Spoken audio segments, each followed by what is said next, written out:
ខ្ញុំធ្លាប់បានប្រឡងធ្លាក់អាហារូបករណ៍ជាច្រើនលើកចរន្តសាទាំងអាហារូបករណ៍នៅក្នុងប្រទេសនិងអាហារូបករណ៍នៅក្រៅប្រទេសវាគឺជារឿងដ៏សែនអាម៉ាស់មុខនិងសែនឈឺចាប់មួយសម្រាប់បុគ្គលម្នាក់នេះដែលតែងតែមានក្តីសម័យចង់ទៅរៀននៅក្រៅប្រទេសចង់ទៅឃើញចង់ទៅស្គាល់ចង់ទៅស្រូបយកបទពិសោធន៍សិក្សាផ្សេងៗនៅឯប្រទេសដទៃដូចមិត្តភក្តិរបស់ខ្ញុំដែរហើយទីបំផុតខ្ញុំក៏បានសម្រេចនូវក្តីសុបិនដ៏ធំធេងមួយនេះគឺទទួលបានអាហារូបករណ៍មកសិក្សាបញ្ញាបត្រផ្នែកគណនេយ្យនិងហិរញ្ញវត្ថុនៅសាកលវិទ្យាល័យមួយនៅទីក្រុង Melbourne ប្រទេសអូស្ត្រាលីហើយបើសិនជាខ្ញុំអាចបង្វិលពេលវេលាត្រឡប់ថយក្រោយរយៈពេល5ឆ្នាំនេះគឺជាដំបូន្មានចំនួន5ដែលខ្ញុំនឹងផ្ដល់ខ្លួនឯងសម្រាប់ជួយឲ្យខ្លួនឯងមានវត្តមាននៅក្នុងថ្ងៃនេះអញ្ចឹងក៏មកខាត់ពេលយូរចូលរួមទស្សនាទាំងអស់គ្នាហ្នឹងហើយសួស្តីទាំងអស់គ្នាខ្ញុំឈ្មោះចិនតើគឺជាអតីតនិស្សិតអាហារូបករណ៍ផ្នែកគណនេយ្យនិងហិរញ្ញវត្ថុនៅសាកលវិទ្យាល័យ Swinburne ទីក្រុង Melbourne ប្រទេសអូស្ត្រាលីបច្ចុប្បន្នខ្ញុំកំពុងធ្វើការខាងផ្នែកគណនេយ្យខាងប្រកាសពន្ធនៅទីក្រុង Melbourne នេះឯងខ្ញុំតែងតែបង្ហោះវីដេអូផ្សេងៗចែកម្លែកពីបទពិសោធន៍របស់ខ្ញុំដែលបានមកសិក្សានៅប្រទេសអូស្ត្រាលីបញ្ញាបត្ររយៈពេល3ឆ្នាំហ្នឹងហើយខ្ញុំសង្ឃឹមថាវីដេអូដែលខ្ញុំបង្ហោះទាំងអស់ហ្នឹងនឹងជាប្រយោជន៍ខ្លះៗទៅដល់អ្នកទាំងអស់គ្នាបើសិនជាអ្នកនរចង់ឃើញវីដេអូផ្សេងៗទៀតពីខ្ញុំកុំភ្លេចជួយចុច follow page ម្នាក់មួយផងហើយកុំភ្លេចជួយចុច subscribe ក្នុង channel YouTube របស់ខ្ញុំផងអរគុណច្រើនដំបូន្មានទី1ដែលខ្ញុំនឹងផ្ដល់ឲ្យខ្លួនឯងនោះគឺវាមិនសំខាន់ថាអ្នកទាំងអស់គ្នាចាប់ដើមពីចំណុចណាអ្វីដែលសំខាន់គឺអ្នកទាំងអស់គ្នាបញ្ចប់នៅកន្លែងណាអញ្ចឹងសួរថាខ្ញុំចង់មានន័យថាម៉េច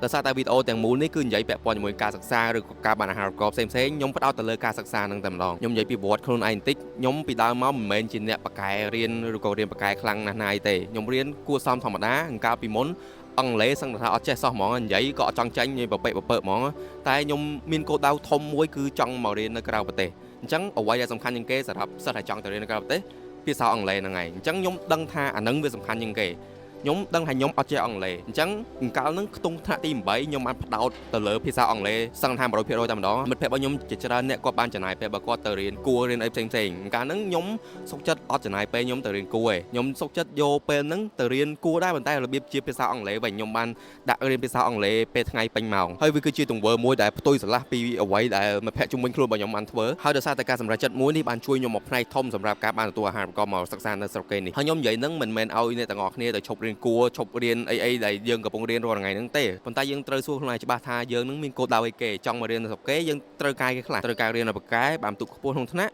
់ត្រូវការភាសាអង់គ្លេសក៏ឲ្យបកកែដែរដោយសារតែរបស់ទាំងពីរហ្នឹងគឺជាគ្រឹះសម្រាប់ឲ្យយើងមករៀនស្រុកគេបានអញ្ចឹងបើសិនជាអ្នកនរគ្នាឥឡូវហ្នឹងកំពុងតែរៀនអត់បកកែនៅផ្នែកអីគេមួយឬក៏រៀនអត់បកកែតទៅសោះកុំបោះបង់ហើយមើលខ្លួនឯងថាយើងគួរចាប់ដើមពីណាទៅចាប់ដើមព្យាយាមខិតខំកសាងខ្លួនឯងឡើងមកដោយសារតែអ្នកណាក៏ចាប់ដើមពីសូន្យមកដែរអញ្ចឹងកុំបោះបង់ក្តីសម័យមួយហ្នឹងហើយព្យាយាមអភិវឌ្ឍខ្លួនឯងជានិច្ចដំបូន្មានទី2ដែលខ្ញុំនឹងផ្ដល់ឲ្យខ្លួនឯងនោះគឺភាពបរាជ័យមិនមែនជាភាគបញ្ចប់នោះទេប៉ុន្តែគឺជាជំហានមួយទៀតដែលជួយឲ្យយើងឆ្ពោះទៅរកគោលដៅជោគជ័យរបស់យើងដូចដែលខ្ញុំបាននិយាយពីដើមវីដេអូចឹងខ្ញុំធ្លាប់បានប្រឡងធ្លាក់អាហារូបករណ៍ជាច្រើនលើកច្រើនសារច្រើនខ្លាំងមែនទែនទៅប្រឡងជាមួយគេជាមួយឯងជាមួយមិត្តភក្តិខ្ញុំជាមួយអីមិត្តភក្តិខ្ញុំជាប់ងាកទៅឆ្វេងជាប់ងាកទៅស្ដាំជាប់ដល់ពេលចេញលទ្ធផលមកខ្លួនឯងធ្លាក់រហូតប៉ុន្តែអ្នកនរគ្នាសម័យមើលបើសិនជាខ្ញុំបន្ទាប់ពីធ្លាក់នឹងហើយខ្ញុំឈប់ខំរៀនខ្ញុំឈប់ខិតខំដាក់អាហារូបករណ៍ផ្សេងៗជាច្រើនទៀតនោះបានន័យថាការធ្លាក់របស់ខ្ញុំនឹងគឺពិតជាភាពបរាជ័យមែនទែនហើយប៉ុន្តែដោយសារតែខ្ញុំអត់ឈប់ដល់ពេលខ្ញុំធ្លាក់ហើយខ្ញុំព្យាយាមដាក់ទៀតដាក់ហើយដាក់ទៀតអញ្ចឹងបានន័យថាភាពបរាជ័យមួយនឹងវាគឺជាជំហានមួយរហូតដល់យើងបានភាពជោគជ័យចុងក្រោយនឹងហើយខ្ញុំនិយាយនេះមិនមែនតាំងខ្លួនជាអ្នកជោគជ័យអីទេហើយក៏មិនអាចធានាថាអ្នកនរគ្នាបើសិនជាដាក់រហូតទៅដឹងថាមានថ្ងៃមួយជាប់នោះទេតែបើសិនជាអ្នកនរគ្នាព្យាយាមដាក់អត់ឈប់ដាក់ហើយដាក់ទៀ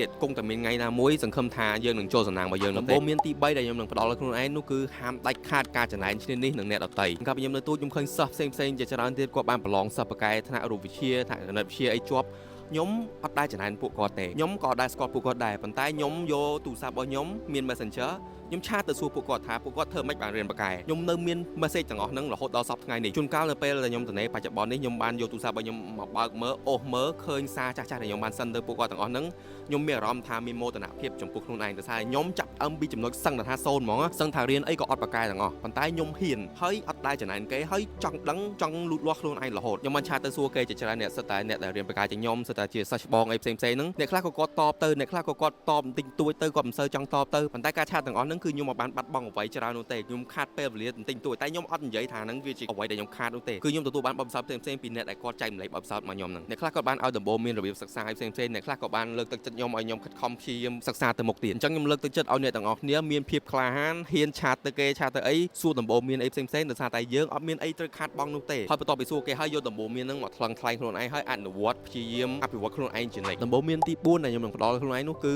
អ្នកទាំងអស់គ្នាអាចយំអាចសែតអាចពិបាកចិត្តអាច អាចល្អរទាំប្រាប់ខ្លួនឯងប្រាប់អ្នកជុំវិញខ្លួនអីបានមកសេរីប៉ុន្តែហាមដាច់ខាតការបញ្ឈប់សកម្មភាពផ្សេងៗហើយត្រូវតែបញ្ចេញសកម្មភាពជានិច្ចតើបានន័យថាម៉េចអ្វីដែលខ្ញុំចង់និយាយនឹងគឺថាអ្វីដែលយើងចង់ធ្វើនឹងគឺវាអត់ស្រួលទេវាគឺជារឿងដ៏ពិបាកមួយការអភិវឌ្ឍចំណេះដឹងខ្លួនឯងការព្យាយាមយកអាហារូបករណ៍ផ្សេងៗវាមិនមែនជាអ្វីដែលស្រួលនោះទេប៉ុន្តែវាអាចទៅរួចបានលុះត្រាតែយើងបញ្ចេញនៅសកម្មភាពបើយើងគិតតែល្អគិតតែយំគិតតែពិបាកចិត្តនឹងប៉ុន្តែអត់មានសកម្មភាពអត់មានខិតខំរៀនអត់មានខិតខំស្រាវជ្រាវអត់មានខិតខំដាក់អាហារូបករណ៍អីផ្សេងៗហ្នឹងលទ្ធផលគឺវាអត់ចេញមកនោះទេទេវតាក៏អាចជួយយើងបានដែរមានតែយើងទេដែលអាចជួយខ្លួនឯងបានអញ្ចឹងយើងអាចយំអាចអីបានមកសេរីប៉ុន្តែខិតខំម្ដងហើយម្ដងទៀតហើយសកម្មភាពគឺធ្វើជានិច្ចមិនអាចបញ្ឈប់បាននោះទេបើយើងប្រៀបធៀបជាមួយអ្នកបាយបដាល់យើងអាចថយក្រោយយកឲ្យឡងបានប៉ុន្តែมันអាចចុះចេញពីសៃវៀនបាននោះទេដំបូងមានចុងក្រោយដែលខ្ញុំនឹងផ្ដល់ខ្លួនឯងនោះគឺលើโลกនេះគ្មានអ្វីដែលងាយស្រួលនោះទេពិសេសជាងគេគឺការសិក្សានេះឯងការអភិវឌ្ឍខ្លួនការព្យាយាមយកអាហារូបករណ៍នេះឯងអត់ស្រួលនោះទេបើសិនជាអ្នកនរគ្នាទៅសម្ភាសទៅសួរអ្នកដែលបានជាប់អាហារូបករណ៍ផ្សេងៗហ្នឹងគាត់នឹងប្រាប់អ្នកនរគ្នាថាអត់ស្រួលទេគាត់ឆ្លងកាត់ច្រើនណាស់មិនដឹងថាគាត់អត់បានដេកប្រហែលយប់ហើយមិនដឹងថាគាត់អត់បានទៅដើរលេងជាមួយមិត្តភក្តិគាត់ប៉ាម៉ាក់គាត់នឹងប្រហែលដងហើយនោះទេទោះបីជាវាអត់ស្រួលប៉ុន្តែវាអាចទៅរួចអញ្ចឹងអ្នកនរគ្នាដឹងថាវាអាចទៅរួចខិតខំព្យាយាមម្ដងហើយម្ដងទៀតមិនបោះបង់នៅក្តីសម័យមួយហ្នឹងហើយបញ្ចេញនៅសកម្មភាពជានិច្ចដោយសារតែមានតែសកម្មភាពទេដែលអាចឲ្យលទ្ធផលមកយើងបានបើសិនជាអ្នកនរគ្នាចូលចិត្តវីដេអូមួយនេះជួយចុច like subscribe comment ផង